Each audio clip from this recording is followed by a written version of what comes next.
جب میری عمر صرف 12 سال کی تھی تب مجھے یہ سمجھ آ چکی تھی کہ زندگی صرف کھیل، ضد اور ہنسی کا نام نہیں، بلکہ یہ تو بہت کٹھن امتحان لیتی ہے انسان سے، خاص کر غریب انسان سے جیسے کہ میں ہوں۔ ہم لیاقت آباد کے ایک پرانے بوسیدہ محلے میں رہتے تھے، جہاں چھتیں بارش میں ٹپکتی تھیں اور دیواروں پر سیلن ایسے چپکی رہتی جیسے پرانا دکھ بے آواز رو رہا ہو۔ ابا کی ریڑھی پر کام کرتے کرتے ایک دن ٹانگ خراب ہو گئی اور اس کے بعد وہ بستر سے لگ گئے۔ ماں کو شوگر تھی، کبھی ہوش میں ہوتی کبھی غنودگی میں۔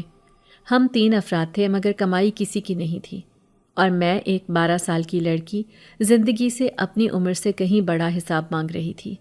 مجھے یاد ہے وہ رات جب باہر زوروں کی بارش برس رہی تھی۔ چھت سے ٹپکتے پانی کی بوندیں پہلے ایک ایک کر کے آئیں، پھر یوں لگنے لگا جیسے کسی نے بالٹی الٹ دی ہو۔ ابا کی چارپائی کے نیچے پانی جمع ہو گیا۔ میں نے جلدی سے پرانا کپڑا لے کر پانی پونچھا مگر وہ بھیگ کر کیچڑ جیسا ہو گیا۔ ماں کو خود بخار تھا، ان کا ہاتھ تھام کر میں نے سینے سے لگایا۔ امی دوا ختم ہو گئی ہے، میں کل کچھ کرتی ہوں۔ ماں نے نیم بند آنکھوں سے میری طرف دیکھا اور بس اتنا کہا، اللہ بہت بڑا ہے بیٹا۔ اگلی صبح میں ننگے پیر محلے کے دروازوں پر کام مانگتی پھر رہی تھی۔ اکثر گھروں میں پہلے بھی کام کر چکی تھی، کچھ نے انکار کر دیا، کچھ نے وعدہ کیا اور پھر بھول گئے۔ دوپہر تک میں تھک گئی تھی لیکن پیروں نے ساتھ نہیں چھوڑا۔ میری چپل ایک دن پہلے ہی پھٹ چکی تھی، اس لیے میں ننگے پاؤں ہی چل رہی تھی۔ کچرے کے ڈھیر سے گزرتے ہوئے ناک بند کی لیکن دل بند نہیں کر سکی۔ جب پیٹ خالی ہو تو بدبو بھی بھوک سے ہلکی لگتی ہے۔ شام ہونے کو آئی تھی، آسمان پر پھر بادل چھا رہے تھے۔ مجھے لگا آج بھی گھر ویسا ہی ہوگا، پانی سے بھیگا ہوا، دوا سے خالی اور خاموشی سے لبریز۔ میں نے ایک آخری راستہ اپنایا جہاں کسی نے مجھے بتایا تھا کہ ایک پرانی حویلی ہے بہت ویران جگہ پر، وہاں کام کرنے والی خادمائیں رہتی ہیں۔ میں نے سوچا اگر قسمت نے تھوڑا بھی ساتھ دیا تو شاید کام مل جائے۔ ویسے بھی زندگی میں اور کیا کھونا رہ گیا تھا۔ وہ حویلی عجیب سی جگہ پر تھی۔ باہر کا گیٹ پرانا تھا، لوہے کا، زنگ آلود، اور اندر کا سناٹا دل دہلا دینے والا۔ میں نے گیٹ پر دستک دی۔ ایک خادم باہر آیا، اس کی آنکھوں میں حیرت تھی۔ کیا چاہیے؟ میں نے فوراً کہا، کام چاہیے مجھے، میں بہت غریب ہوں۔ اس نے کہا، روٹی بنانی آتی ہے؟ میں نے جھٹ سے کہا، جی، جتنی بھی کہیں بنا سکتی ہوں، بس میری امی کو دوا دلانی ہے۔ خادم نے مجھے اندر بلا لیا۔ حویلی کے اندر قدم رکھتے ہی مجھے لگا جیسے میں کسی اور ہی دنیا میں آ گئی ہوں۔ اندر کا فرش صاف ستھرا تھا مگر انتہائی گہری خاموشی چھائی ہوئی تھی۔ ایک طرف خادمائیں کام میں لگی ہوئی تھیں مگر ان کی نظر مجھ پر جیسے جم گئی ہو۔ میں نے نظریں جھکا لیں، مجھے کچن میں لے جایا گیا جہاں ایک بڑا سا تندور تھا۔ اس کے پاس بیٹھ کر ایک خاتون روٹیاں لگا رہی تھی۔ ان کے ماتھے پر پسینہ تھا اور ہاتھوں پر آٹے کی پرت۔ انہوں نے مجھے ایک نظر دیکھا پھر کہا، یہی کام کرنا ہے ہر روز، شام سے رات تک، 40 روٹیاں بنانی ہے۔ میری آنکھوں میں ایک امید کی جھلک آ گئی۔ میں نے ہاتھ جوڑ کر کہا، مجھے بس رات کی اجرت مل جائے روز، میری ماں کی دوا ضروری ہے ورنہ وہ… میں نے الفاظ روک لیے۔ وہ خادمہ خاموش رہی، پھر آٹا میری طرف بڑھایا۔ میں نے پہلی بار تندور کے ساتھ روٹی لگائی۔ ہاتھوں کو تپش نے چھوا، پسینہ ماتھے سے بہا مگر دل مطمئن تھا۔ میں کچھ کر رہی تھی، میں کام کر رہی تھی۔ میں ابا کی نظروں میں کمزور نہیں، مضبوط بن رہی تھی۔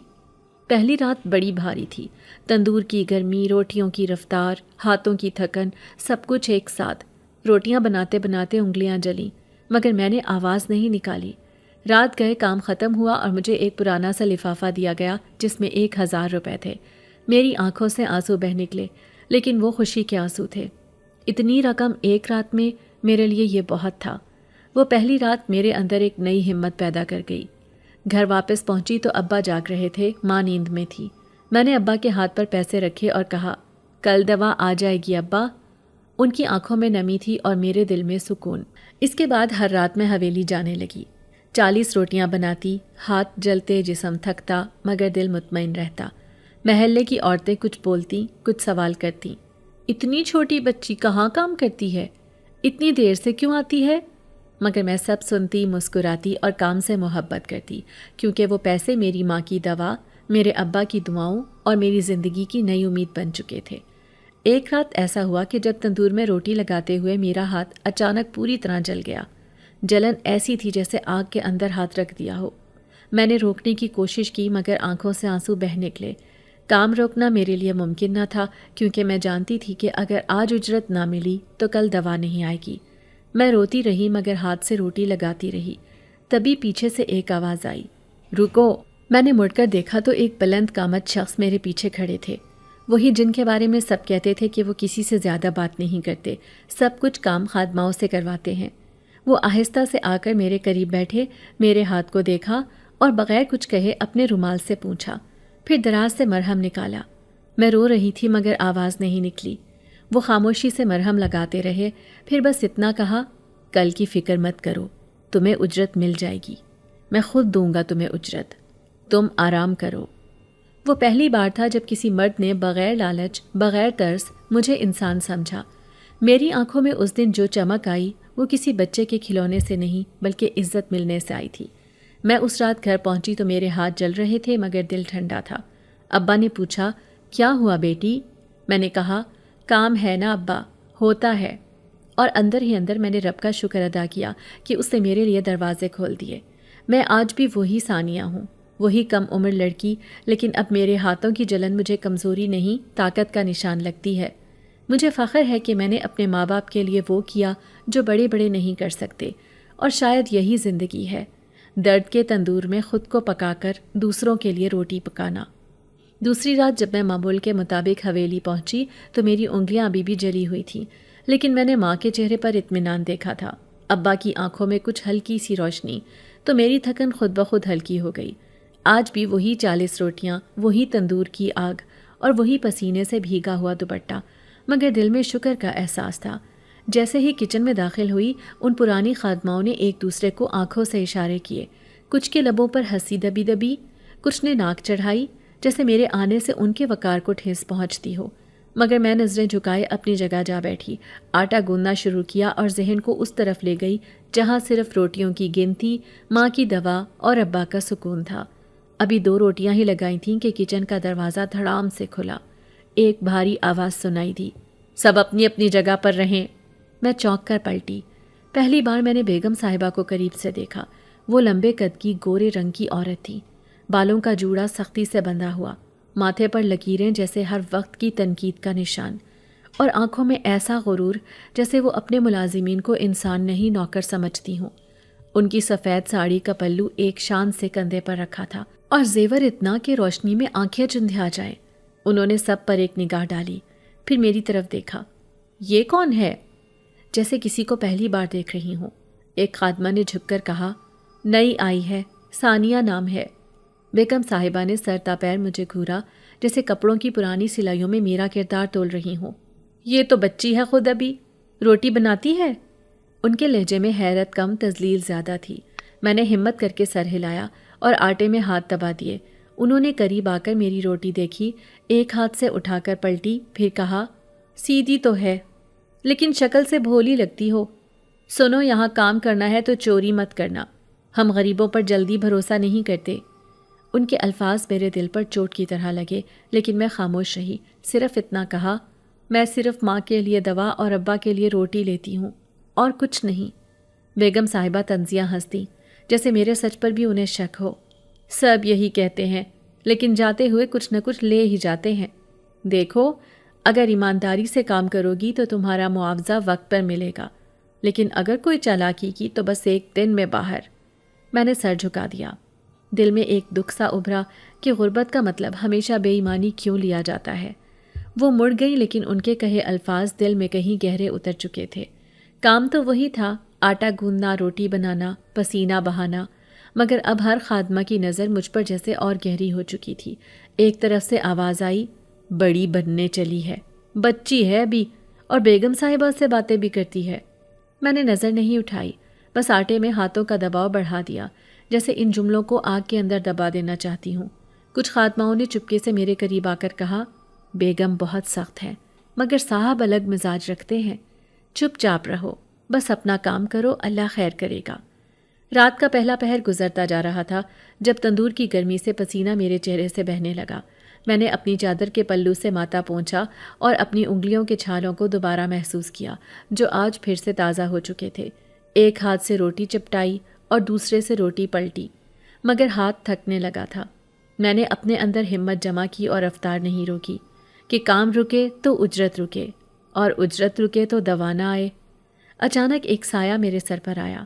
میں نے مڑ کر دیکھا، وہی خاموش شخصیت جنہیں سب صاحب کہتے تھے۔ جیسے انہوں نے آہستہ سے میرے ہاتھوں کی طرف دیکھا، پھر روٹیوں کی گنتی پر نظریں ڈالیں اور کچھ دیر تک خاموش کھڑے رہے۔ مجھے لگا شاید کچھ غلط کیا ہے میں نے گھبرا کر کہا، میں روٹیاں صحیح بنا رہی ہوں صاحب۔ انہوں نے سر ہلایا اور بولے، ہاں ٹھیک ہے، مگر ہاتھوں پر مرہم لگایا؟ میں نے نظریں جھکا کر کہا، جی، کل والی مرہم ختم ہو گئی، پر اب میں ٹھیک ہوں۔ انہوں نے جیب سے ایک چھوٹا سا مرہم نکالا، میرے سامنے رکھا اور بس اتنا کہا، ایمانداری سے کام کرتی رہو، باقی میں دیکھ لوں گا۔ پھر وہ کچھ لمحے مجھے دیکھتے رہے جیسے کچھ جاننا چاہتے ہوں، پھر سوال کیا، ماں کو کون سی دوا چاہیے؟ میں نے جھجکتے ہوئے کہا، شوگر ہے، انسولین کی دوائی ہے، مہنگی آتی ہے، ابا معذور ہیں، بس اسی لیے یہاں آئی ہوں۔ ان کے چہرے پر وہ خاموشی جو پہلے سرد محسوس ہوتی تھی اب ہمدردی میں بدل گئی۔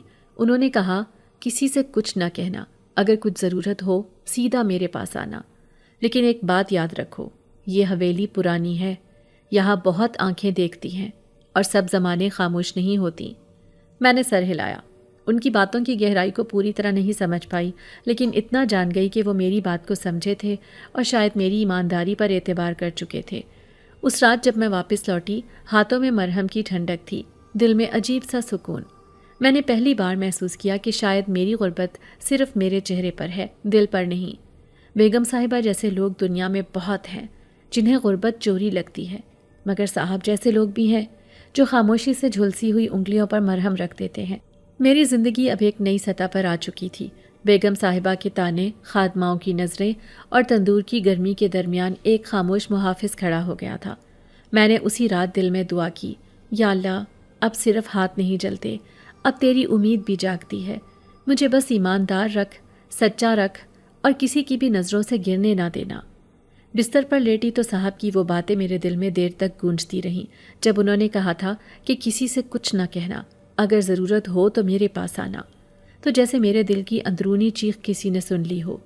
وہ خاموش انسان جو کم بولتا تھا، وہ میرے اندر کی تھکن کو پڑھ رہا تھا، جیسے میرے جلتے ہاتھوں میں چھپی دعاؤں کی زبان سمجھ رہا ہو۔ میں ان کے لہجے کی نرمی کو لے کر سوتی رہی، مگر صبح جب آنکھ کھولی تو ایسا لگا جیسے جسم کسی پتھر سے ڈھکا ہوا ہو۔ ماتھے پر ہاتھ رکھا تو جیسے لوہا دہک رہا ہو۔ ماں نے میری آنکھوں میں دیکھا اور کہا، بیٹا تم ٹھیک تو ہو؟ میں نے مسکرا کر کہا، بس ذرا تھکن ہے، آج کام کر کے آ جاؤں گی تو بہتر ہو جائے گا۔ حالانکہ اندر سے پورا جسم کانپ رہا تھا، سر درد سے پھٹ رہا تھا، حلق میں خراش تھی اور سانس جیسے کسی نے تھام رکھی ہو، مگر مجبوری کا نام شکریہ ہے۔ میں کیسے نہ جاتی، دوا بھی تو اسی 1000 روپے سے آتی تھی۔ ابا نے دوا نہیں لی تھی کل، اور ماں کی شوگر کی پچیاں بھی ختم ہو چکی تھیں۔ میں نے پانی سے منہ دھویا، چادر لپیٹی اور پاؤں زمین پر رکھ کر جیسے بھاری پتھر کو اٹھایا ہو۔ قدم قدم پر ایسا لگتا جیسے زمین دھس رہی ہو، مگر میں چلتی گئی۔ وہی راستہ، وہی محلے کی طنزیہ جملے، چھوٹی عمر میں بڑی عورت بن گئی ہے، کہاں جاتی ہے روز رات کو؟ اور میں ہر بات کو اپنی چپ کے صندوق میں بند کر کے حویلی کے بڑے گیٹ تک جا پہنچی۔ دل زور زور سے دھڑک رہا تھا، ماتھے پر پسینے کی جگہ اب بخار کی شدت تھی اور آنکھیں خود بخود بند ہونے لگتی تھیں۔ مگر میں نے دروازے پر دستک دی، ہمیشہ کی طرح وہی دروازہ کھلا۔ خادم نے مجھے اوپر سے نیچے دیکھا اور شاید میرے چہرے کی زردی کو نوٹ کیا، مگر کچھ نہ بولا، بس مجھے اندر لے گیا۔ باقی خادمائیں ویسے ہی مصروف تھیں، کسی نے نظر ڈالی، کسی نے منہ موڑا، لیکن کوئی پاس نہ آیا، جیسے سب نے فیصلہ کر لیا ہو کہ اس دبلی پتلی لڑکی کا دکھ ان کے دل سے بڑا نہیں۔ میں کچن میں پہنچی، تندور سلگایا جا چکا تھا، آٹا میرے انتظار میں رکھا تھا۔ میں نے گوندنا شروع کیا تو ہاتھ کانپنے لگے، جسم کا درجہ حرارت اندر سے بڑھ رہا تھا اور باہر کی تندور کی آگ الگ، جیسے میرے جسم میں 2 بھٹیاں ایک ساتھ دہک رہی ہوں۔ میں نے چپ چاپ ایک پیڑا بنایا، مگر ہاتھوں کی کپ کپاہٹ پیڑوں کو خراب کر رہی تھی۔ میری انگلیوں کی گرفت کمزور ہو رہی تھی، آنکھیں جل رہی تھیں، مگر میں نے خود کو مضبوط کیا۔ روٹی تھالی میں رکھی، پھر دوسری، پھر تیسری، مگر جب میں چوتھی روٹی لگانے گئی تو ہاتھ تندور کی آنچ سے پہلے ہی لرز گیا۔ میں نے ایک لمحے کو آنکھیں بند کیں جیسے آنسو بہہ نکلنے کو تیار ہوں، مگر میں نے اپنے اندر کی لڑکی کو ڈانٹا، مت رو ثانیہ، کام ختم ہونے دو پھر رونا۔ لیکن شاید میری آنکھیں میری نہیں رہی تھیں۔ چوتھی روٹی پلٹتے وقت ایک قطرہ ٹپک گیا، سیدھا آٹے میں۔ میں نے فوراً پونچھ دیا، مگر میری انگلیاں سرد ہو چکی تھیں اور جسم گرم، جیسے دو دنیاؤں میں بٹی ہوئی ہوں۔ میں نے روٹیاں بنانا جاری رکھیں اور خود کو یاد دلایا کہ آج کی اجرت سے ماں کی انسولین، ابا کی درد کی گولیاں اور کل کی روٹی جڑی ہے، مگر میرے اندر کی سانسیں ٹوٹ رہی تھیں۔ تبھی اچانک دروازہ کھلا اور وہی صاحب آ گئے جن کی موجودگی ہمیشہ خاموش ہوتی تھی، مگر آج جیسے ان کی خاموشی بھی میری طرح بے قرار تھی۔ انہوں نے قدم آہستہ رکھے اور سیدھے میرے پیچھے آ کر رکے، اور جب میں نے ایک اور روٹی پلٹنے کے لیے ہاتھ آگے بڑھایا تو انہوں نے میرا ہاتھ نرمی سے تھاما۔ ان کی انگلیاں ٹھنڈی تھیں اور میرے ہاتھ جل رہے تھے۔ میں نے چونک کر پلٹ کر دیکھا، ان کی نظریں میرے چہرے پر تھیں اور میری آنکھوں میں آنسو۔ وہ کچھ لمحے مجھے دیکھتے رہے، پھر آہستہ سے بولے، ثانیہ تم بیمار ہو؟ میں نے کچھ کہنے کی کوشش کی لیکن حلق خشک تھا، صرف اتنا نکلا، تھوڑی تھکن ہے، روٹی مکمل کر لوں گی صاحب۔ وہ خاموش رہے، مگر ان کی آنکھوں میں پہلی بار صرف ہمدردی نہیں، کچھ اور بھی تھا، جیسے کسی نے اپنے اندر کے درد کو میرے چہرے پر پڑھ لیا ہو۔ انہوں نے کہا، بس کرو، آج تم یہ کام نہیں کرو گی۔ میں نے چونک کر کہا، پر صاحب میری ماں کی دوا۔ وہ بات کاٹتے ہوئے بولے، آج کی اجرت میں تمہیں دے دوں گا، اور کل بھی اگر طبیعت خراب رہی تو تم آرام کرو، میں کسی اور کو لگا دوں گا روٹیاں بنانے۔ میں نے حیرانی سے ان کی طرف دیکھا، جیسے میرے لفظوں سے پہلے ہی ان کے دل نے میرا دکھ سن لیا ہو۔ اتنی مہربانی، اتنی فکر، اور وہ بھی بغیر کسی وجہ کے۔ ان کی آواز میں آج نرمی سے زیادہ ایک الگ سا احساس تھا، جیسے میں ان کی نظروں میں صرف ایک مزدور لڑکی نہیں رہی تھی، شاید کوئی ذمہ داری بن چکی تھی، یا شاید کوئی اپنا دکھ جو ان کے اندر کسی کونے میں بند تھا۔ میری آنکھوں میں نظر آ گیا تھا۔ انہوں نے میرے کندھے پر ہاتھ رکھا اور کہا، جاؤ بیٹھو، تمہیں آرام کی ضرورت ہے، تمہیں زبردستی نہیں کرنا پڑے گا، کمزوری سے جیتنا بھی ایک ہنر ہے۔ میں نے سر ہلایا، لیکن آنکھوں سے آنسو خود بخود بہنے لگے۔ آج پہلی بار میں نے کسی مرد کی موجودگی میں خود کو کمزور دکھایا اور شرمندہ نہیں ہوئی، کیونکہ اس کی آنکھوں میں کوئی لالچ، کوئی جھٹمٹ نہیں تھی، صرف ایک انسان کی انسانیت تھی۔ انہوں نے ایک خادمہ کو بلایا اور کہا، آج تم تندور سنبھالو، ثانیہ آرام کرے گی۔ وہ خادمہ چونکی، شاید وہی جو اکثر میرے آٹے کو چھپکے سے خراب کر دیتی تھی یا جلنے والی روٹیاں میرے کھاتے میں ڈال دیتی تھی، مگر آج جب اسے حکم ملا تو کچھ نہ بولی، صرف گردن ہلا دی۔ صاحب نے مجھے وہاں سے چلنے کا اشارہ کیا۔ میں تیز بخار، کمزوری اور کانپتے قدموں کے ساتھ کچن سے باہر نکلی۔ دل میں عجیب سا طوفان تھا۔ کیا یہ وہی مرد ہے جس کی خاموشی سب کو ڈراتی ہے، جو بیگم صاحبہ کی ہر بات پر چپ رہتا ہے؟ اور آج میرے لیے اس نے اپنا سکوت توڑا۔ میں کمرے کے ایک کونے میں بیٹھ گئی۔ صاحب نے ایک نرم کمبل میرے گرد لپیٹ دیا اور کہا، بس سو جاؤ اور فکر مت کرو، یہ تمہارا حق ہے، یہ رحم نہیں۔ وہ واپس چلے گئے، مگر ان کے الفاظ جیسے میرے سینے میں دھڑکن بن گئے۔ آج پہلی بار میں نے اپنے ارد گرد کی دنیا میں ایک چھوٹا سا سہارا محسوس کیا، جو بغیر شور کیے میرے بوجھ کو سمجھ رہا تھا۔ وہ رات میں وہیں پر بیٹھ کر سو گئی، بخار سے تھر تھراتی، مگر دل کے اندر ایک خاموش شکر کے سائے میں کہ شاید دنیا اتنی بے رحم بھی نہیں جتنی مجھے لگتی تھی، اور شاید وہ شخص جو مالک تھا اب میرے لیے صرف صاحب نہیں رہا تھا، بلکہ ایک چھپے ہوئے محافظ جیسا بن گیا تھا، جس کی خاموشی میں میرے لیے دعا چھپی تھی۔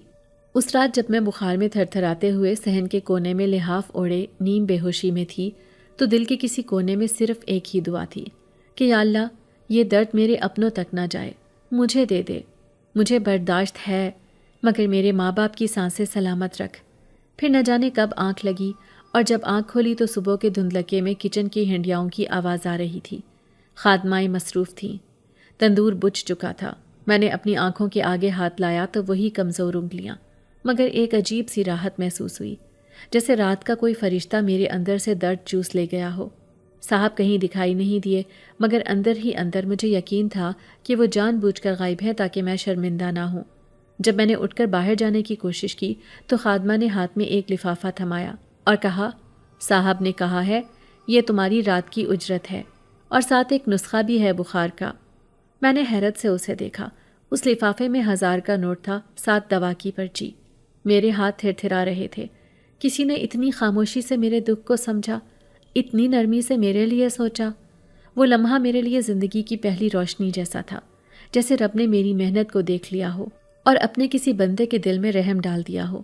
میں نے شکریہ کے الفاظ دل میں دہرائے، چپ چاپ چادر لی اور حویلی سے باہر نکلی۔ سڑک پر قدم رکھتے ہی صبح کی ہوا نے میرے چہرے کو چھوا تو ایسا لگا جیسے وہ بھی میرے اندر کی تبدیلی کو محسوس کر رہی ہو۔ دکانوں کے شٹر اٹھنے لگے تھے، سبزی فروش ٹوکریاں جما رہے تھے۔ میں سیدھی دوا کی دکان پر پہنچی اور پہلی بار بغیر جھجک کے انسولین کا پیکٹ مانگا۔ دکاندار نے غور سے دیکھا اور کہا، اب باقاعدگی سے آتی ہو، ماں کی دوا ہے؟ میں نے مسکرا کر سر ہلا دیا۔ وہ بھی مسکرایا اور کہا، اللہ شفا دے۔ پھر میں بازار کی اس طرف گئی جہاں دالیں، چینی، آٹا اور تیل ملتا تھا۔ پہلے میں وہاں صرف قیمتیں دیکھ کر واپس آ جاتی تھی، لیکن آج میں نے تول توڑ کر خریداری کی۔ شاپر بھاری ہوتا جا رہا تھا مگر دل ہلکا، جیسے اندر کا بوجھ ہٹ رہا ہو۔ ہر چیز کو دیکھ کر دل کرتا ماں کے لیے کچھ اور لے لوں، ابا کے لیے کچھ میٹھا، بچوں کے لیے کچھ خاص۔ میں نے تھوڑے سے پیسے بچا کر ایک چھوٹی سی گڑ والی ٹکیا بھی لے لی جو ماں کو بہت پسند تھی، اور ابا کے لیے پاپڑی۔ دکاندار نے کہا، بیٹا اجرت ملی ہے لگتا ہے، آج تو عید ہے۔ میں نے مسکرا کر دل میں کہا، ہاں یہ میری عید ہے جو ہر رات 1000 میں چھپی ہے۔ جب گھر پہنچی تو اماں صحن میں چارپائی پر تھی، چہرہ زرد مگر آنکھوں میں انتظار۔ جب میں نے ان کے سامنے بیٹھ کر دوا اور گڑ والی ٹکیا نکالی تو ان کی آنکھوں میں وہ روشنی تھی جو لفظوں میں نہیں بیان ہو سکتی تھی۔ انہوں نے میرا چہرہ ہاتھوں میں لیا اور آہستہ سے کہا، بیٹا تو ہی ہماری روشنی ہے۔ اور ابا نے پیچھے سے آواز دی، اللہ تجھے سلامت رکھے، تو ہے تو سب کچھ ہے۔ وہ لمحہ میرے لیے کائنات کا سب سے قیمتی لمحہ تھا، جیسے کسی بچے نے پہلی بار ماں کو مسکراتے دیکھا ہو، جیسے کسی فقیر نے سونا چوم لیا ہو۔ اس دن پہلی بار گھر میں چولہا جلدی جلا، سالن بنا، چاول بنے، اور محلے کی عورتیں دروازے سے جھانکنے لگیں کہ کیا ہوا، ثانیہ کے ہاں خوشی کیسے؟ اور اماں نے مسکرا کر کہا، میری بیٹی روٹیاں بناتی ہے، اللہ برکت دیتا ہے۔ اور میں وہ سب سن کر دل ہی دل میں شکر ادا کرتی رہی۔ پھر شام ہوئی، وقت ہوا واپس جانے کا۔ میں نے ہاتھ میں ایک صاف شاپر لیا جس میں تھوڑی سی روٹیاں رکھ لیتی تھی، اپنے لیے اور ماں باپ کے لیے۔ جب گیٹ سے نکلی تو آسمان پر ایک چمکتا تارا نظر آیا۔ دل میں کہا، یا اللہ یہ اجرت کا سلسلہ کبھی نہ ٹوٹے۔ راستے میں ہر قدم پر دل شکر سے بھرا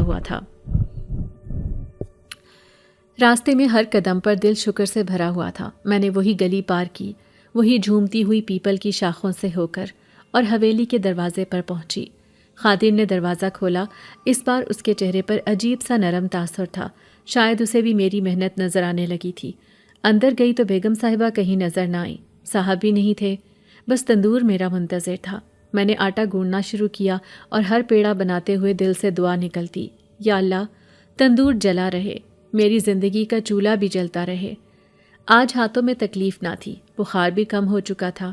صاحب شاید مصروف تھے یا مجھے تنہا وقت دینا چاہتے تھے، مگر ان کی دی ہوئی مرہم، دوا اور سکون میرے ساتھ تھا۔ میں نے کام مکمل کیا اور جب آخری روٹی بن رہی تھی تو میں نے ہاتھ روک کر تندور کی آنچ کی طرف دیکھا اور دل میں کہا، کاش یہ سب ہمیشہ رہے، کاش میری ماں یوں ہی دوا کھاتی رہے، ابا ہنستے رہیں اور میں روٹیاں بناتی رہوں، کیونکہ یہ تندور میری قسمت کی گرمی بن گیا ہے جس نے میری سرد زندگی میں پہلی بار پسینے سے زیادہ امید بہائی ہے۔ رات کے آخری پہر جب کام ختم ہوا، خادمہ نے ایک بار پھر وہی سفید لفافہ میرے ہاتھ میں دیا۔ میں نے دل میں صاحب کے لیے دعا کی، ان کے لیے جنہوں نے بغیر کہے میرے اندر کی ٹوٹ پھوٹ کو سہارا دیا۔ جب میں گھر واپسی کے لیے نکلی تو آسمان پر چاند ذرا اور روشن تھا، سڑکیں خالی تھیں، ہوا میں ٹھنڈک تھی اور میرے قدموں میں وہ ہلکی سی روانی تھی جیسے میں زمین پر نہیں کسی خواب پر چل رہی ہوں۔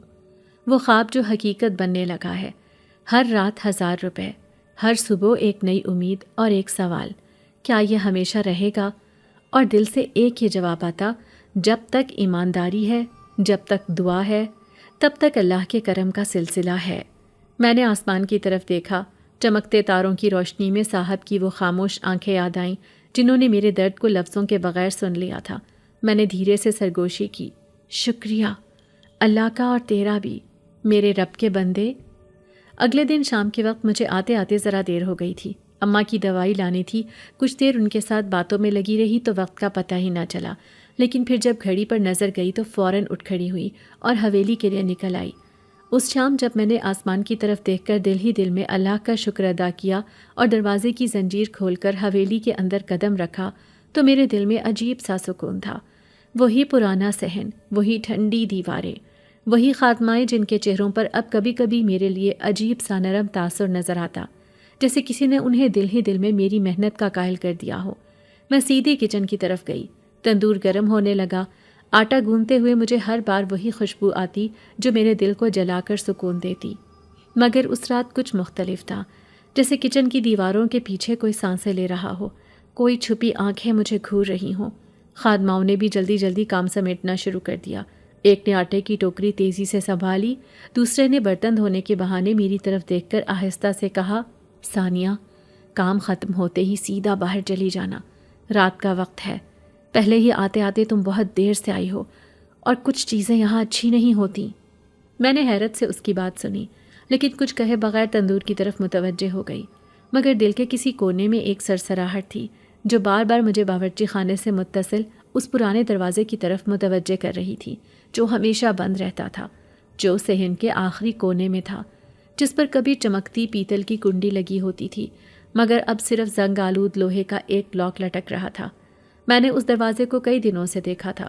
ہر بار جب روٹیاں بنانے کے دوران میری نظریں وہاں تک جاتیں تو ایک سرد سی لہر جسم میں دوڑ جاتی، جیسے وہاں ہوا نہیں بلکہ خاموشی جم گئی ہو۔ خادمائیں اس دروازے کے قریب بھی نہیں جاتی تھی۔ کبھی کوئی وہاں جھاڑو دیتے ہوئے بھی رک جاتی اور اپنی زبان کو دانتوں سے کاٹ کر تیزی سے کوئی دعا پڑھتی۔ میں اکثر سوچتی تھی کہ اس دروازے کے پیچھے کیا ہے، کیوں کوئی کچھ نہیں کہتا۔ اور آج جب رات کچھ زیادہ خاموش تھی، جب ہوا میں ہلکی سی نمی اور کچھ ٹھنڈک تھی، جب تندور کی آگ بھی آج معمول سے کچھ کم تھی، میرا دل بار بار چاہتا کہ میں اس دروازے کے قریب جاؤں۔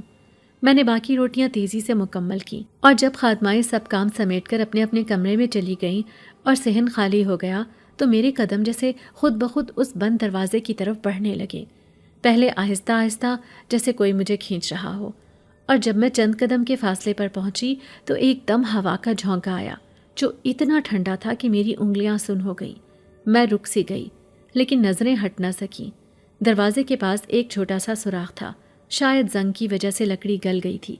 میں نے نظریں جھکائیں لیکن کچھ نظر نہ آیا، بس ایک مکمل اندھیرا، ایسا کہ جیسے وہاں دن کبھی نہیں آیا ہو۔ میں نے ہاتھ بڑھایا، کنڈی کو چھونا چاہا، مگر جیسے ہی انگلیاں اس کے قریب پہنچی، ایک سرد سی سرگوشی میرے کان کے قریب سے گزری۔ تم عجیب روشنی رکھتی ہو۔ میں ایک دم پیچھے ہٹی، دل جیسے دھڑکنا بھول گیا ہو، سانس رک گئی۔ میرے کانوں نے جو سنا، کیا وہ حقیقت تھا یا میرا وہم؟ مگر آواز اتنی قریب تھی جیسے کسی نے میرے کان کے اندر کہا ہو۔ میں نے جلدی سے پیچھے دیکھا، کوئی نہیں تھا، صحن خالی، صرف وہی پرانی لالٹین کی مدھم روشنی دیوار پر سایہ بنائے ہوئے تھی۔ میں کانپ گئی، میری انگلیاں برف جیسی ہو چکی تھیں اور سینے میں ایک انجانی سی لرزاہٹ تھی۔ میں نے خود کو سنبھالا اور تیزی سے واپس کچن کی طرف بھاگی، تندور کی بچی کھچی گرمائش کے پاس جا بیٹھی۔ دل دھک دھک کر رہا تھا۔ میں نے خود سے کہا، یہ کچھ نہیں، شاید تھکن کا اثر ہے یا رات کا وہم، مگر اندر کا خوف آسانی سے جا نہیں رہا تھا۔ میں نے پانی پیا لیکن ہاتھ اتنے کانپ رہے تھے کہ گلاس چھلک گیا۔ اس لمحے مجھے یاد آیا کہ خاتمہ نے کیوں کہا تھا کہ رات کو جلدی نکل جایا کرو۔ شاید وہ کچھ جانتی تھی جو اب میں جاننے لگی تھی۔ میرے دل میں ایک انجان سوال پیدا ہوا کہ آخر اس حویلی میں ایسا کیا ہے جو سب چھپاتے ہیں۔ اگلی چند راتوں میں نے جان بوجھ کر دروازے کے قریب کام کرنے کی کوشش کی تاکہ کچھ سن سکوں، کچھ محسوس کر سکوں۔ کبھی کبھی ایسا لگتا کہ دروازے کے پیچھے کوئی موجود ہے، جیسے کوئی سانس لے رہا ہو، جیسے کوئی اندر چل رہا ہو، لیکن دروازہ ہلتا نہیں تھا، اور ہر بار جب میں تھوڑا قریب جاتی سردی کی لہر میری ہڈیوں تک اتر جاتی۔ پھر ایک رات جب کام مکمل کر کے میں صحن میں بیٹھ کر چپ چاپ پانی پی رہی تھی، وہی سرگوشی دوبارہ آئی، اس بار تھوڑی دور سے۔ روشنی چھپانا سیکھو۔ میری آنکھیں خود بخود آنسو بہانے لگی تھیں۔ میں نے دل ہی دل میں درود پڑھا اور تیزی سے دروازے سے نظریں ہٹا کر زمین پر جھک گئی۔ اس رات میں گھر واپس نہیں گئی، حویلی کے پرانے گودام میں سو گئی کہ کہیں یہ سایہ میرے ساتھ گھر نہ چلا جائے۔ صبح جب آنکھ کھلی تو جسم ساکت، جیسے رات بھر پتھر پر سوئی رہی ہوں۔ میں اٹھی مگر اب دل میں خوف کے ساتھ ساتھ تجسس بھی تھا کہ یہ سرگوشی کیا چاہتی ہے، وہ مجھے روشنی کہہ کر کیوں مخاطب کرتی ہے؟ کیا اس دروازے کے پیچھے کوئی جن یا سایہ ہے اور وہ میری موجودگی سے بے چین ہے؟ اس دن جب صاحب حویلی آئے اور مجھے معمول کے مطابق اجرت دی تو میرے دل میں ایک بار خواہش جاگی کہ ان سے پوچھوں، لیکن ان کی آنکھوں میں آج کچھ اور تھا۔ وہ مجھے غور سے دیکھ رہے تھے، جیسے وہ جانتے ہوں کہ میں کسی انجان خوف سے گزر رہی تھی۔ انہوں نے ایک لمحے کو توقف کیا اور صرف اتنا کہا، ثانیہ، اگر کبھی تمہیں حویلی میں کچھ مختلف محسوس ہو تو مجھ سے کہنا، چپ مت رہنا۔ میں چونکی، میرے دل میں جیسے ایک سنسناہٹ دوڑی۔ کیا وہ بھی جانتے ہیں اس دروازے کے بارے میں؟ کیا وہ بھی کبھی اس سائے سے گزرے ہیں؟ اس رات میں نے تندور کے پاس بیٹھ کر بہت دیر سوچا اور پہلی بار دل میں اعتراف کیا کہ اس حویلی میں صرف انسان نہیں بستے، کچھ اور بھی ہیں جو دیکھتے ہیں، سنتے ہیں، سرگوشیاں کرتے ہیں اور شاید میری روشنی سے متاثر بھی ہیں، مگر وہ کیا ہے، کیوں ہے اور میرے ساتھ کیا کرنے والا ہے، یہ سب جاننا ابھی باقی تھا۔ جب اگلی رات آئی تو فضا میں کچھ اور ہی اداسی تھی، جیسے آسمان خود کوئی راز چھپائے ہوئے ہو۔ حویلی کی دیواروں پر لٹکتی پرانی لالٹینیں معمول سے زیادہ دھندلی لگ رہی تھیں اور کچن کے در و دیوار پر سائے کچھ زیادہ ہی گہرے ہو گئے تھے۔ وہ دن بھی عجیب سا گزرا تھا۔ خادماؤں کے چہروں پر الجھن اور گھبراہٹ تھی۔ خاص بات یہ تھی کہ ایک ہفتے سے بیگم صاحبہ مجھے کہیں بھی نظر نہیں آ رہی تھی۔ خادمائیں سب کچھ جلدی جلدی سمیٹ کر اپنے کمروں میں بند ہو گئی تھی۔ مجھے بھی بار بار اماں کی طبیعت یاد آ رہی تھی۔ دل میں عجیب سی بے چینی تھی اور اجرت لینے کی جلدی کے باعث میں ہمیشہ کی طرح کام مکمل کرنے کے بعد گیٹ کے راستے باہر نکلنے لگی، لیکن جیسے ہی صحن عبور کیا وہی بند دروازہ ایک بار پھر میری توجہ کا مرکز بن گیا۔ اس بار مگر کچھ الگ تھا۔ وہ دروازہ آدھا کھلا ہوا تھا۔ ہاں، وہی دروازہ جو ہمیشہ زنگ آلود کنڈی سے بند رہتا تھا اب تھوڑا سا کھلا ہوا جھول رہا تھا اور اس کے پیچھے سے ہلکی ہلکی سبز روشنی نکل رہی تھی۔ دل کی دھڑکن بے قابو ہو گئی، عقل بار بار قدم روک رہی تھی، مگر کوئی اندرونی کشش تھی جو مجھے کھینچ کر اس دروازے کے قریب لے گئی۔ جیسے ہی میں چند قدم آگے بڑھی، روشنی کی ہلکی سی لپک میری آنکھوں میں چمک گئی اور دروازے کے پیچھے ایک سایہ نظر آیا۔ وہ سایہ لمبا، مضبوط اور ساکت کھڑا تھا۔ پھر میں نے اسے پہچان لیا۔ وہ حویلی کا وہی رحم دل مالک تھا، لیکن یہ وہ صاحب نہ تھے جنہیں میں نے ہر روز خاموش، باوقار اور نرم لہجے میں دیکھا تھا۔ ان کے کپڑے سفید نہیں بلکہ سیاہی مائل تھے اور ان کا چہرہ ایک عجیب سے نور اور سرخی سے جگمگا رہا تھا۔ وہ دروازے کے بیچوں بیچ کھڑے ہو کر عربی میں کوئی آیات پڑھ رہے تھے، مگر ان الفاظ کی ادائیگی ایسی نہ تھی جو میں نے کسی انسان کے منہ سے سنی ہو۔ ان کا لہجہ گونجدار تھا، جیسے پہاڑ گونج رہے ہوں، جیسے وقت رک گیا ہو اور ہر لفظ پوری حویلی میں باز گشت بن کر پھیل رہا ہو۔ میری آنکھیں پھٹی کی پھٹی رہ گئیں۔ وہ شخص جو مجھے ہر روز اجرت دیتا تھا، جس نے میرے لیے دوا بھیجی، جس نے میرے چھالوں پر مرہم رکھا، وہ اب کسی اور ہی دنیا کا مکین لگ رہا تھا۔ میں ایک قدم اور آگے بڑھی اور اسی لمحے انہوں نے اپنا سر اٹھایا۔ ان کی آنکھیں سرخ تھیں، بالکل انگاروں کے مانند، لیکن اس سرخی میں غصہ نہیں، ایک ناقابل بیان طاقت تھی۔ ان کی نظریں مجھ سے ملیں اور انہوں نے فوراً تلاوت روک دی۔ ثانیہ، انہوں نے حیرت سے پوچھا، لیکن ان کی آواز اب بھی انسانی نہ تھی۔ میں نے جواب دینے کی کوشش کی، لیکن میرا گلا خشک ہو چکا تھا، زبان ہل نہیں رہی تھی، آنکھوں کے سامنے دھند چھانے لگی تھی اور دل کی دھڑکن جیسے سینے سے نکلنے والی ہو۔ اگلے ہی لمحے میری ٹانگوں سے جان نکل گئی اور میں بے ہوش ہو کر زمین پر گر گئی۔ جب دوبارہ ہوش آیا تو میں نرم بستر پر تھی۔ روشنی مدھم تھی اور کمرے میں خوشبو بسی ہوئی تھی، ایسی خوشبو جو مجھے بچپن میں اماں کی گود میں سونے پر آتی تھی۔ آنکھیں کھلیں تو سامنے صاحب بیٹھے تھے، مگر وہی پرانے روپ میں، سفید لباس، نرم آنکھیں، خاموش چہرہ۔ تم جاگ گئی؟ انہوں نے آہستہ سے پوچھا۔ میں نے ہلکے سے سر ہلایا اور بمشکل اتنا کہا، میں نے کیا دیکھا تھا؟ انہوں نے ایک لمحہ توقف کیا، پھر آہستہ سے کہا، جو دیکھا وہ خواب سمجھو ثانیہ، اور خوابوں کا ذکر سب سے نہیں کیا جاتا۔ میں نے نظریں چرا لی، لیکن دل میں طوفان مچا ہوا تھا۔ کیا میں واقعی جاگتے ہوئے خواب دیکھ رہی تھی؟ کیا وہ انسان نہیں؟ کیا وہ جن ہے؟ تمہیں ڈر لگا تھا؟ انہوں نے پوچھا۔ میں نے جھجکتے ہوئے کہا، جی تھوڑا۔ وہ آہستہ سے مسکرائے۔ تمہیں ڈرنے کی ضرورت نہیں۔ اگر میں تمہیں نقصان پہنچانا چاہتا تو وہ رات کبھی نہ آتی جس میں تمہارے ہاتھ پر مرہم رکھتا۔ یہ الفاظ میرے دل پر جیسے کسی نے نرم پھایا رکھ دیا ہو، لیکن سوالوں کی آگ اب بھی دہک رہی تھی۔ وہ دروازہ، میں نے دھیرے سے کہا۔ وہ فوراً بولے، وہ دروازہ ہمیشہ بند رہنا چاہیے، وہ میرے اور میرے جیسے کچھ اور لوگوں کی دنیا کی سرحد ہے، تمہارا وہاں جانا ٹھیک نہیں۔ اب میری آنکھوں میں آنسو تھے، ایک تو خوف اور دوسرا یہ احساس کہ میرا مان، میرا سہارا، جسے میں انسان سمجھتی رہی، شاید انسان ہے ہی نہیں۔ آپ کیا واقعی انسان ہیں؟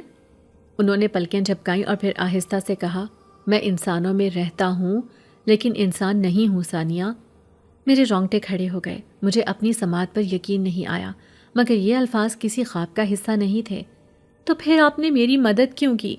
میرے لیے دوا کیوں بھیجی؟ مجھے ہر روز اجرت کیوں دیتے رہے؟ میری آواز لرز رہی تھی۔ انہوں نے اتنا ہی کہا، کیونکہ تم میں روشنی ہے ثانیہ، وہ روشنی جو ہماری دنیا کے چند چنیدہ انسانوں میں ہوتی ہے، وہ روشنی جو رب عطا کرتا ہے اور جس روشنی سے اندھیرے خائف ہو جاتے ہیں۔ اب میں خاموش تھی، میرے لیے یہ سب ناقابل یقین تھا، مگر سامنے بیٹھا وہ شخص جس کی آنکھیں اب دوبارہ نرم تھیں، اس کی موجودگی میں مجھے ڈر نہیں، عجیب سا تحفظ محسوس ہو رہا تھا۔ لیکن یہ سب کیسے ممکن ہے؟ میں نے آنکھیں پونچھتے ہوئے کہا، یہ دنیا بہت بڑی ہے ثانیہ، انسانوں کی آنکھ صرف وہ دیکھتی ہے جو دکھایا جائے، باقی سچائیاں وقت کے ساتھ ظاہر ہوتی ہیں۔ تمہیں ان سب کا سامنا کرنے کے لیے تیار رہنا ہوگا، مگر فی الحال آرام کرو اور جو کچھ دیکھا اسے دل میں رکھو، زبان پر مت لاؤ۔ ان کے الفاظ میں کوئی جبر نہ تھا، مگر ایسا اثر تھا کہ میں خاموش ہو گئی۔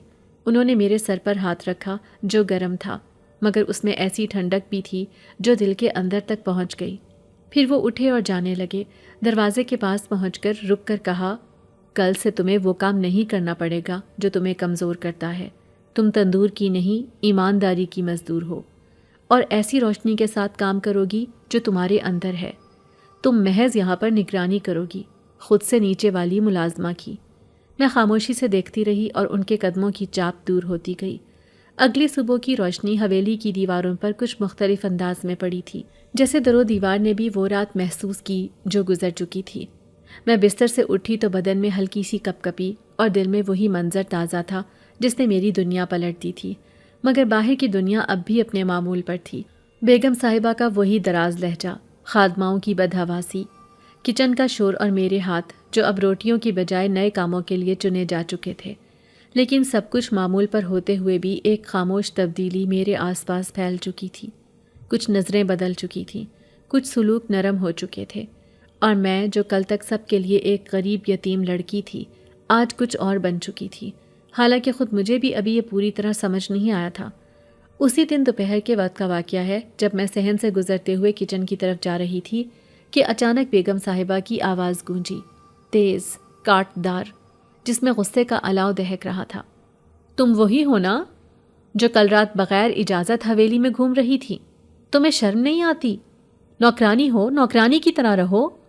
میں چونکی، پلٹی تو بیگم صاحبہ میرے سامنے کھڑی تھی، مکمل شان و شوکت سے، گہرے رنگ کا ریشمی سوٹ، قیمتی زیورات، اور چہرے پر وہی ازلی غرور، جیسے کسی نے انہیں کبھی روک کر کچھ کہنے کی جرت ہی نہ کی ہو۔ ان کی انگلیاں میرے چہرے کی طرف اٹھیں اور زبان سے ایسے الفاظ نکلے جنہوں نے میری روح کو چیر کر رکھ دیا۔ چھوٹی عمر کی لڑکیاں کچھ جلدی ہی خود کو خاص سمجھنے لگتی ہیں، لیکن یاد رکھو تمہیں اسی تندور کے پاس ہی جگہ ملے گی، وہی راکھ تمہاری اوقات ہے۔ ان کے الفاظ بجلی بن کر میرے دل پر گرے۔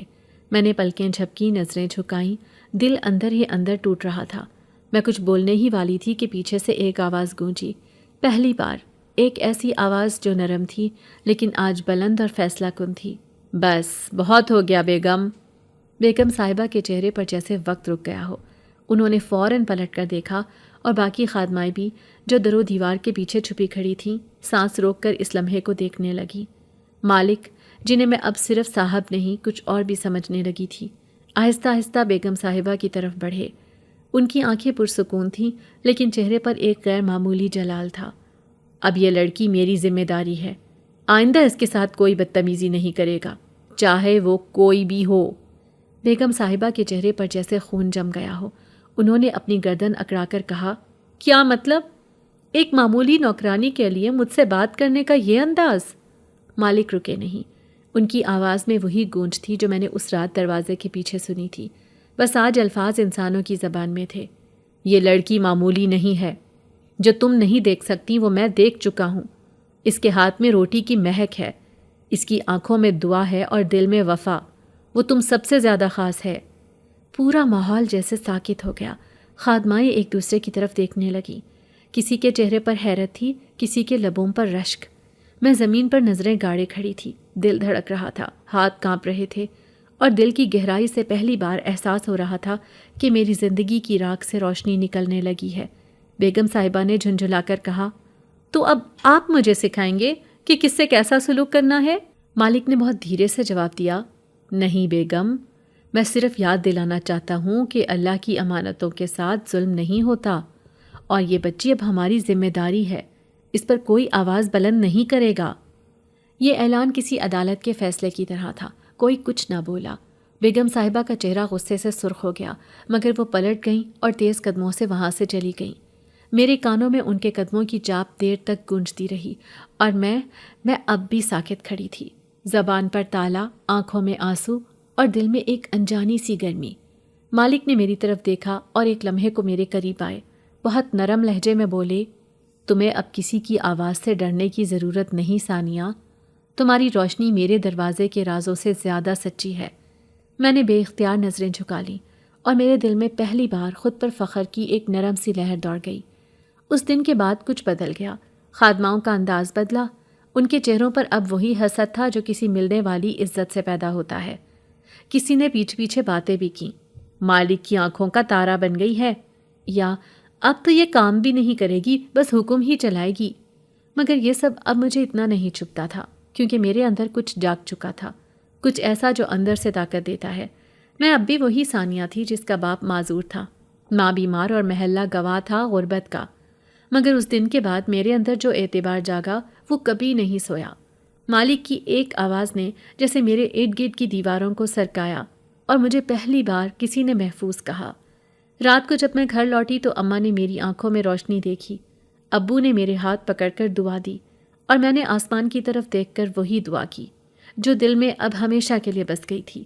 یا اللہ، تو نے مجھے ذلت کے دن دکھائے، اب عزت کے لمحوں کی حفاظت بھی فرما، اور میرے مالک کو وہ جزا دے جو انسانوں کے دل بدل دیتا ہے، وہ انسان ہو یا نہ ہو، مگر اس کا ظرف فرشتوں جیسا ہے۔ اس رات حویلی کے در و دیوار کچھ اور ہی سرگوشیاں کر رہے تھے۔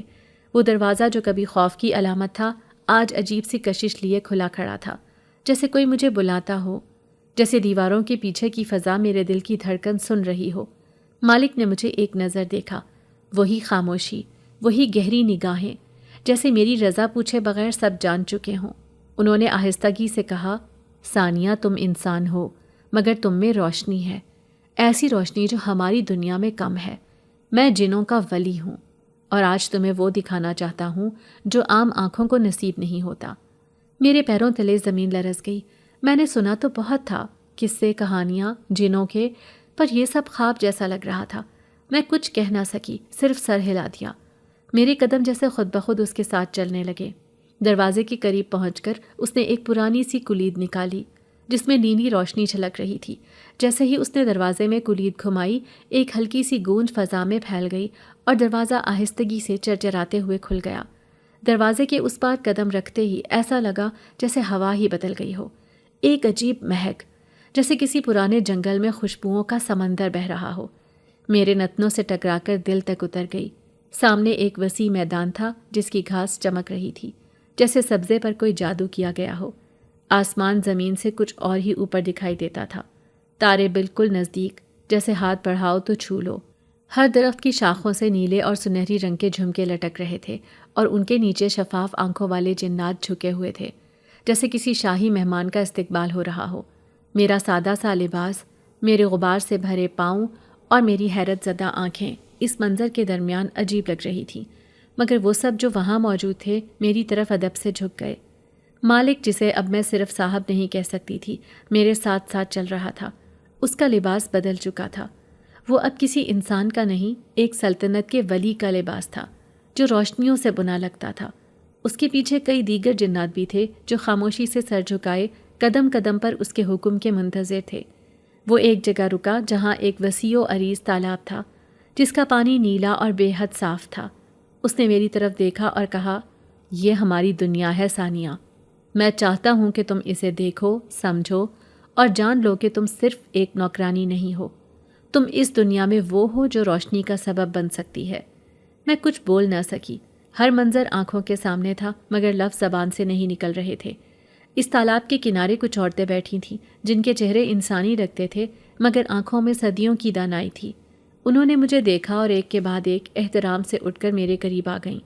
ان میں سے ایک نے میرا ہاتھ تھاما اور دھیرے سے بولی، یہی ہے وہ جس کے دل میں سچائی ہے۔ ولی صاحب، یہ تو ہماری دعا کی علامت لگتی ہے۔ میرے رونگٹے کھڑے ہو گئے۔ میں نے وہ الفاظ نہ جانے کتنی بار سنے تھے کہ میں کچھ نہیں ہوں، کہ میری حیثیت ایک مزدور کی ہے، کہ میرا کام بس روٹی بنانا ہے۔ لیکن آج پہلی بار کسی نے میرے دل کو دعا کہا تھا۔ میری آنکھوں میں آنسو آ گئے اور میں نے نظریں جھکا لیں۔ مالک نے میرے شانے پر ہاتھ رکھا۔ ایک عجیب سا اعتماد، ایک عجیب سا اطمینان میرے اندر اترنے لگا۔ اس نے کہا، یہ دنیا صرف طاقت سے نہیں، نیت سے چلتی ہے، اور تمہاری نیت اتنی صاف ہے کہ جنات بھی تمہیں پہچان گئے ہیں۔ ہم ایک وسیع و عریض محل کی طرف بڑھے جس کے ستون نیلم کے تھے اور چھت پر آسمان کے ستارے جھولتے تھے۔ ہر طرف ہلکی سی موسیقی کی لہریں فضا میں تھیں اور ہوا میں خوشبو جیسے کسی پرانی دعا کی ہو۔ جنات، عورتیں، مرد اور بچے سب ہماری طرف دیکھ رہے تھے مگر ان کی نگاہوں میں خوف یا تجسس نہیں، احترام تھا۔ ایک لڑکی میرے پاس آئی، اس کے بال چاندی جیسے تھے اور آنکھیں نیلے دریاؤں جیسی۔ وہ بولی، تمہارا نام ثانیہ ہے نا؟ ہم تمہیں برسوں سے دیکھ رہے تھے اور ولی صاحب نے تمہیں چن لیا۔ تمہاری قسمت بدلنے والی ہے۔ میں حیرت میں ڈوبی کھڑی رہی۔ مالک نے آہستگی سے کہا، یہ سب کچھ تمہارے لیے ہے، اگر تم چاہو، اگر تم اس روشنی کو سنبھال سکو جو تمہارے اندر ہے، مگر فیصلہ تمہارا ہوگا۔ میرا دل دھڑکنے لگا۔ میں نے اس زمین پر نظریں دوڑائیں جو خواب جیسی تھی، اور دل میں سوال اٹھا، کیا میں یہ سب سنبھال سکوں گی؟ اسی لمحے مالک نے کہا، میں تمہیں کچھ نہیں دوں گا، نہ طاقت نہ مال، بس تمہیں خود کو دیکھنے کا موقع دے رہا ہوں۔ یہ دروازہ ہمیشہ کھلا رہے گا، لیکن تمہارا راستہ وہی ہے جو تم چن لو۔ میں نے سر ہلایا اور دل میں ایک عجیب سی قوت محسوس کی۔ پہلی بار میرے سامنے دو دنیائیں تھیں، ایک جہاں روٹیاں تھیں، راشن کی تھیلی، ماں کا بخار، باپ کی لاٹھی، اور دوسری یہ حیرت انگیز، روشن، جناتی، جہاں عزت تھی، طاقت تھی اور ایک ولی کی نگاہ کرم تھی۔ اس رات جب میں واپس حویلی آئی، دروازہ پیچھے سے بند ہو چکا تھا مگر میرے اندر ایک دروازہ کھل چکا تھا۔ دل میں ایک عجیب سا سکون تھا، جیسے کوئی مجھے سنبھال رہا ہو۔ میں نے آسمان کی طرف دیکھا اور آہستگی سے کہا، شکر ہے رب، تو نے مجھے ایک اور پہچان دی۔ اور میں سو گئی ایک نئی روشنی کے ساتھ۔ رات گہری ہو چکی تھی اور حویلی کے آسمان پر تارے کچھ زیادہ قریب محسوس ہو رہے تھے، جیسے وہ بھی منتظر ہوں کسی فیصلے کے، کسی وعدے کے۔ میں نے اپنے ہاتھوں پر نظریں جمائیں جن میں اب چھالے نہیں تھے، بلکہ مہندی کی ہلکی سی لکیر باقی رہ گئی تھی جو خود بخود ابھری تھی، جیسے قدرت نے مجھ پر نکاح کی مہر لگا دی ہو۔ میں حویلی کے اس درخت کے نیچے بیٹھی تھی جہاں سے جناتی دنیا کا دروازہ کھلتا تھا۔ سامنے مالک کھڑا تھا، وہی ولی جن کے بارے میں کبھی قصے سنتے ہوئے دل کانپ جاتا تھا، مگر آج وہ میرے دل کا سکون بن چکا تھا۔ خاموشی کے اس لمحے میں جب ہوائیں رکی ہوئی تھیں اور روشنی لرزتی ہوئی زمین پر ناچ رہی تھی، مالک نے دھیرے سے کہا، ثانیہ، تم نے بہت کچھ سہ لیا، وقت نے تمہیں آزمائشوں کی بھٹی میں تپایا ہے۔ آج میں تمہیں اختیار دیتا ہوں، میری دنیا تمہاری منتظر ہے، لیکن فیصلہ تمہارا ہوگا۔ تم چاہو تو میرے ساتھ ہمیشہ رہ سکتی ہو، ولی کی بیوی بن کر، ہماری دنیا کی ملکہ بن کر، یا چاہو تو واپس انسانی دنیا میں جا سکتی ہو جیسے کچھ ہوا ہی نہ ہو۔ میرا دل زور زور سے دھڑکنے لگا۔ ایک طرف وہ جناتی دنیا تھی جہاں طاقت، عزت اور عجیب سی روحانی روشنی تھی، دوسری طرف وہ کچی چھت، وہ بیمار ماں، وہ بے بس باپ جن کے چہروں پر میرے ہاتھوں کی کمائی سے پہلی بار مسکراہٹ آئی تھی۔ میں نے آسمان کی طرف دیکھا جیسے خدا سے اجازت مانگ رہی ہوں۔ لمحے بھر کو میں ماضی میں چلی گئی، وہ پہلا دن جب وہ 40 روٹیوں کا بوجھ اٹھا کر تندور کے سامنے کھڑی ہوئی تھی، وہ لمحہ جب ہاتھ جل گیا تھا، وہ پہلی اجرت، وہ ماں کے چہرے پر روشنی، وہ باپ کی دعائیں، سب ایک فلم کی طرح آنکھوں کے سامنے گھوم گیا۔ میں نے دھیرے سے نظریں اٹھا کر مالک کی طرف دیکھا۔ میری آنکھوں میں اب کوئی خوف نہیں تھا، صرف یقین تھا۔ پھر میں نے سر اٹھا کر کہنا شروع کیا، اگر میں تمہارے ساتھ آؤں تو میری کچھ شرطیں ہوں گی۔ مالک نے سر جھکا کر کہا، یہ اختیار تمہارا ہے، جو کہو منظور ہے۔ میں نے گہری سانس لی اور کہا، میری ماں میرے ساتھ رہے گی، میری اپنی حویلی ہوگی جہاں میں تمہارے ساتھ رہوں گی۔ وہی سکون جو مجھے اس حویلی کے ایک کونے میں ملتا تھا وہی میں اپنی دنیا میں چاہتی ہوں۔ میرے باپ کو عزت دی جائے گی، وہ انسان ہے مگر ان کی بیٹی تمہاری دنیا کی رفیقہ بنے گی۔ یہ رشتہ برابری کا ہوگا، نہ صرف روح کا بلکہ عزت کا بھی۔ ایک لمحے کے لیے مالک کی آنکھوں میں نمی سی چمک اٹھی، جیسے کسی نے اس کی سب سے نرمی سے کہی ہوئی دعا سن لی ہو۔ اس نے میری بات سنی اور بغیر کچھ کہے ہاتھ بڑھایا۔ روشنی کی ایک لکیر آسمان سے نیچے آئی، جیسے چاند اور سورج دونوں نے ایک لمحے کے لیے رک کر ان کے فیصلے کو سنا ہو۔ جناتی دنیا کے چند بزرگ جن نمودار ہوئے، جن کے چہرے پر نور اور نگاہ میں قرآنی آیات کی چمک تھی۔ ایک بزرگ آئے اور کہا، یہ نکاح صرف جسموں کا نہیں، دو جہانوں کے دلوں کا بندھن ہے۔ آج ولی جن اور انسان کی بیٹی مل کر ایک نئی دنیا کی بنیاد رکھ رہے ہیں، جہاں روشنی، دعا اور عزت ایک ساتھ رہیں گے۔ نکاح نہ کسی قاضی نے پڑھا نہ کسی مولوی نے، بلکہ قرآن کی تلاوت کرتے ہوئے ان بزرگ جنہوں نے کہا، ہم تم دونوں کو اللہ کے نام پر اس کی رضا کے ساتھ ایک دوسرے کا ساتھی بناتے ہیں۔ میری آنکھوں میں آنسو تھے مگر خوشی کے، وہ آنسو جو صرف تب آتے ہیں جب خواب سچ ہو جائے۔ میں نے آسمان کی طرف دیکھا اور دل میں کہا، یا رب، شکر ہے تو نے مجھے عزت دی، تو نے مجھے اختیار دیا۔ میں اب وہ لڑکی نہ تھی جو گھروں میں جھاڑو پوچا کرتی تھی، نہ وہ جو تندور کے سامنے پسینہ بہاتی تھی، بلکہ اب میں ایک روشنی تھی، ایک دعا تھی جسے زمین اور آسمان دونوں نے قبول کر لیا تھا۔ اگلے دن جب میں اپنی نئی حویلی میں گئی، ماں میرے ساتھ تھی، باپ کی آنکھوں میں فخر تھا، اور دروازے پر جناتی محافظوں نے سر جھکا کر کہا، بی بی ثانیہ، خوش آمدید۔